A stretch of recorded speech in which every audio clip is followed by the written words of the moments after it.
It's about improving health and well-being, it's about improving access and breaking down barriers for people.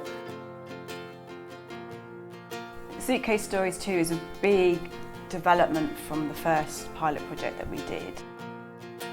We've been doing it with a lot more care homes, we've been doing it with a lot more participants. We realised that the combination of the arts and the reminiscing worked really well.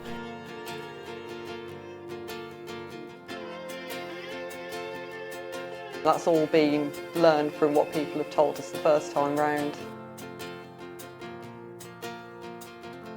So it's a good variety to have reminiscing and then the interlude of the storytelling we had before, this time with the music.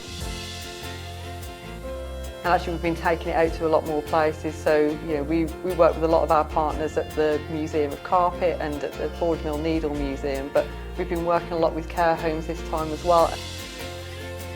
The care homes are different because we're going to them, so everybody usually gathers in the lounge or a communal area, and everybody who wants to attend can come down.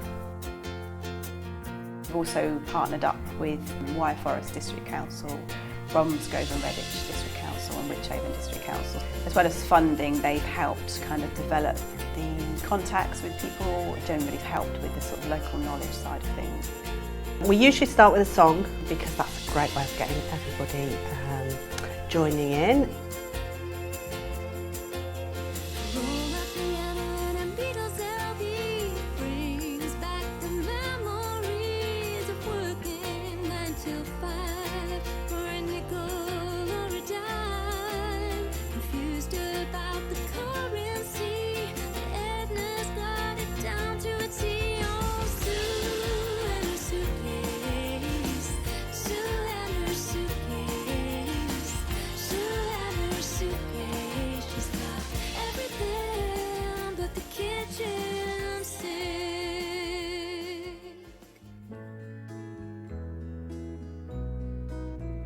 It's been quite a challenge this time. We started this project with 7 suitcases, which we'd already got, and then realised we've got to develop another 14. So I came up with themes that I thought would be of interest. They wanted to reminisce about the 60s and the 70s, they wanted to reminisce about music and the industries in Worcestershire. And for us from the museum, we could provide those objects. Developing more sensory handling objects was a really good way to go. We found people, when they smelt the objects or heard the music, it can reach people perhaps that are further down on their journey with dementia. Of course, they're themed suitcases, so the theme might be school days, we might have a cane and a school uniform or something, or it might be music and we're getting out old 78s and even a roll-up keyboard we've got in the music suitcase, which is amazing. Sometimes you'll get things which are tactile, you'll get something you can look at that's got pictures or stories in, magazines, toys, all kinds of objects. Is that it sort of created a nice intimate environment, sitting around in a circle, all kind of, just being really present with that object and talking about it.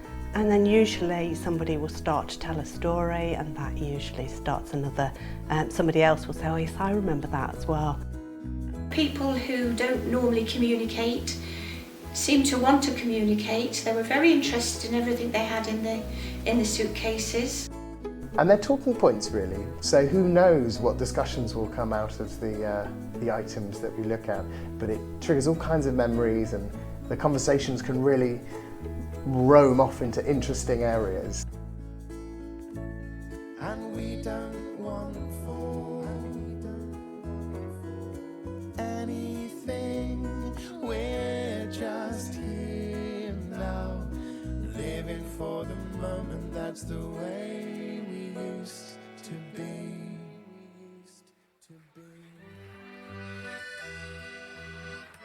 And usually what I do, the volume in the group starts to increase as many conversations are happening, and at some point I go, all right, let's have another song and bring things back in.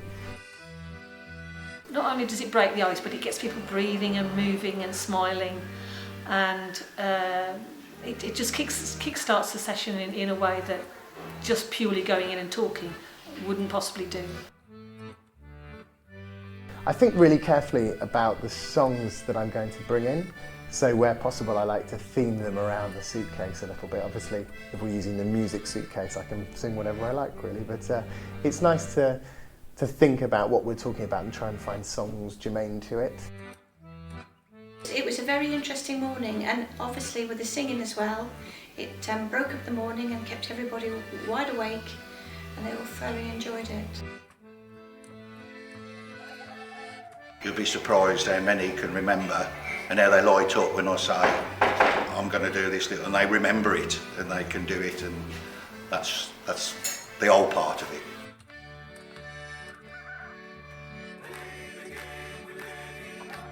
Roast on Sunday, mince on Monday, a casserole to last 3 days. Fish on Friday, church on Sunday, mother needs a holiday. Looking after the family, counts the shillings in her purse. Washing Monday, shopping Friday, cleaner, cook and nurse. Hey, is there anything else you'd like to add before?